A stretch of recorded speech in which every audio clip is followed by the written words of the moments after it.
Hello, good morning. Welcome to the illustrious South Stage. Thank you for being here this morning. My name is Graham Gilmer. I'm with Booz Allen Hamilton, and I'll be your introducer this morning.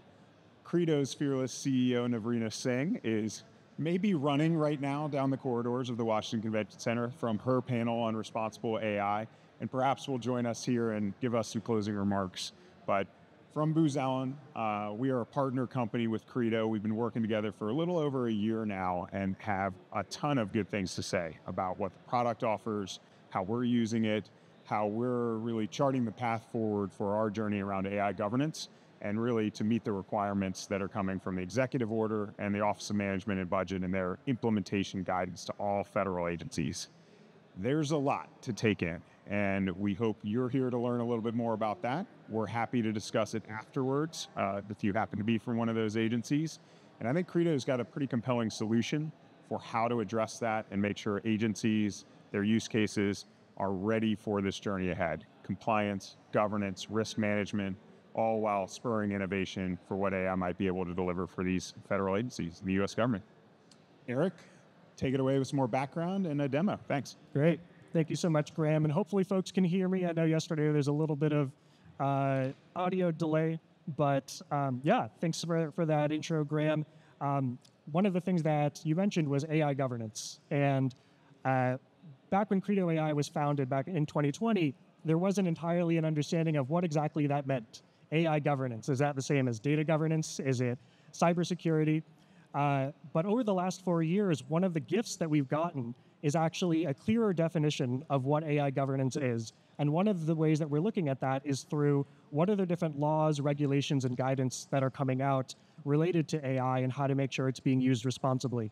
Of course, the most pressing and urgent one that we're seeing now is the executive order from last fall and the following OMB guidelines, requirements for federal agencies for the procurement and use of artificial intelligence.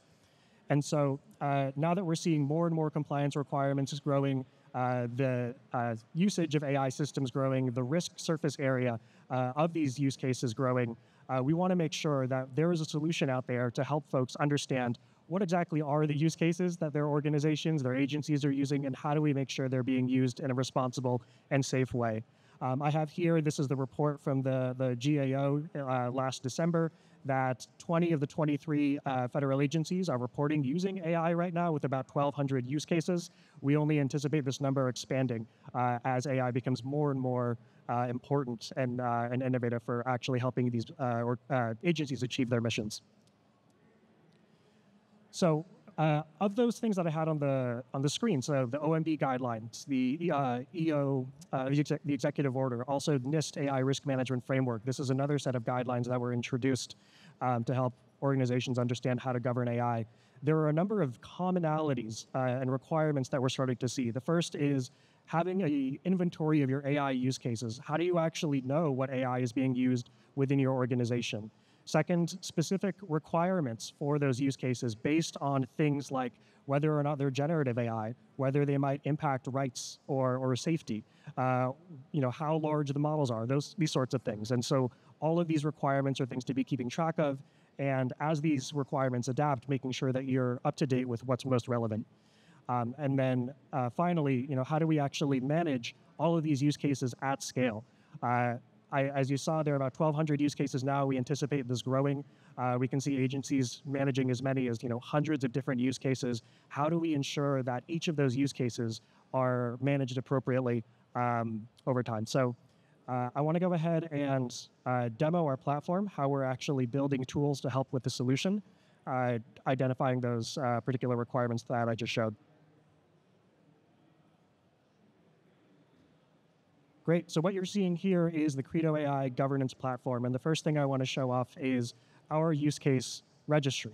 So that first requirement that I showed, again, was making sure that you're inventorying all of your different use cases. So this is an example of here are all of the different use cases that might be within an agency or an organization, being able to easily see, what are the risks categories of these particular use cases, which of them might be rights impacting, which might be safety impacting.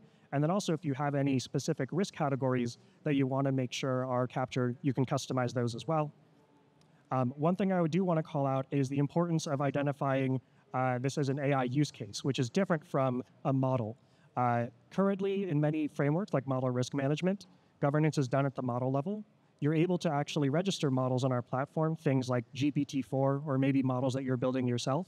But how those models are being used, the context around it, is incredibly important and needs to be factored in as well. For example, GPT-4 powering a chatbot for customer service is going to be needed to be governed entirely different from GPT-4 powering a chatbot for medical diagnostics, right, or providing support in that sort of way. So again, that's why we treat use cases as that first-class entity, and also how use cases are being defined in some of these executive orders and regulations. So now I'm going to click into one of these use cases and show what does governance actually look like. So, what is the who, the what, the why of these different use cases. So within, each of these use cases, you can identify who are the stakeholders, who are the folks on your team that are building the systems, who are the vendors that you might have procured the systems from.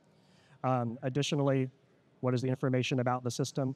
When you're actually registering any of these use cases, you're going to be providing information like what is the region it's going to be used in, if it's being used in a region or a municipality or a jurisdiction that has specific AI laws, you want to make sure that you're aware of those. What industry is it being used in? And as part of that intake questionnaire, you're also going to have the chance to identify what is the type of risk category that you want to be making sure that you're identifying. So for this particular use case, it's an HR decision-making system where the product is helping screen job applicants. This is actually classified as a rights-impacting use case. So you want to make sure that all of those relevant requirements are being applied. And so because we have now requirements that are coming directly from the OMB, we can track these as part of our use case. So I'm clicking into this compliance section here, and now you can see here are the different requirements that are captured as part of that OMB guidance. So if I have a rights or safety impacting use case, making sure that I complete an AI impact assessment, making sure that I am conducting ongoing monitoring, I can assign these requirements to people on my team to complete them. And as they provide evidence, I'm actually going to start seeing, how is my evidence doing against the requirement? So what I'm clicking into now is, let me go back so you can see that. What I'm clicking into now is a law from New York City. Because I'm using an HR decision-making tool, New York City actually has a law that if you're hiring in New York and you're using an automated employment decision-making system, you need to provide a bias audit. And so our platform knew to apply this particular set of requirements. It asked for providing, practical disparate impact on data sets that were used by that system. I asked our technical lead to fill this information out, and they provided this information directly on the platform. So I can see, here's the evidence that was uploaded based on this requirement. I can see whether things are within the bounds of the law, and also where there might be areas where, hey, this is actually a metric that's outside of the bounds of an acceptable threshold. Maybe I want to go and stop deployment of this particular tool, talk with the technical team to see how we can make any adjustments that are needed.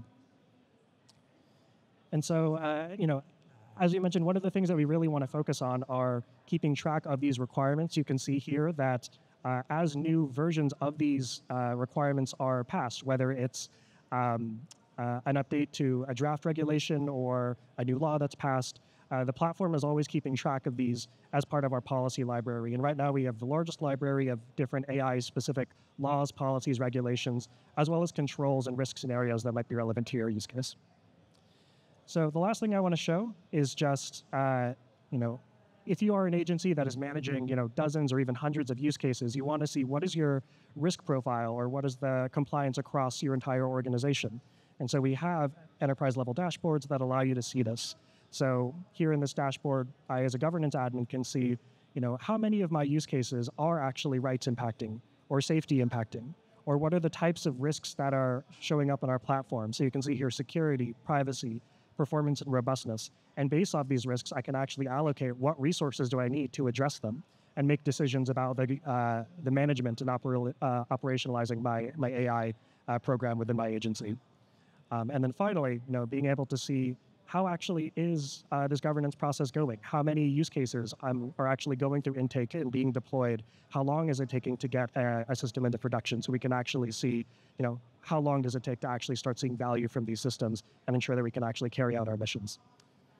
So I know there was a lot that was covered right there, but hopefully give you a sense of, first off, these regulations, these guidelines, definitions of what AI governance is are here now. They're not even just coming anymore. And we need to have a plan to ensure that our AI systems are governed appropriately. Hopefully I showed you how the Credo AI tool can help accommodate that. And yeah, happy to stick around, chat with anyone who would like to discuss. And also please feel free to visit the Credo AI booth. We're booth number 345 to chat more about AI governance. All right, cool. Thank you all.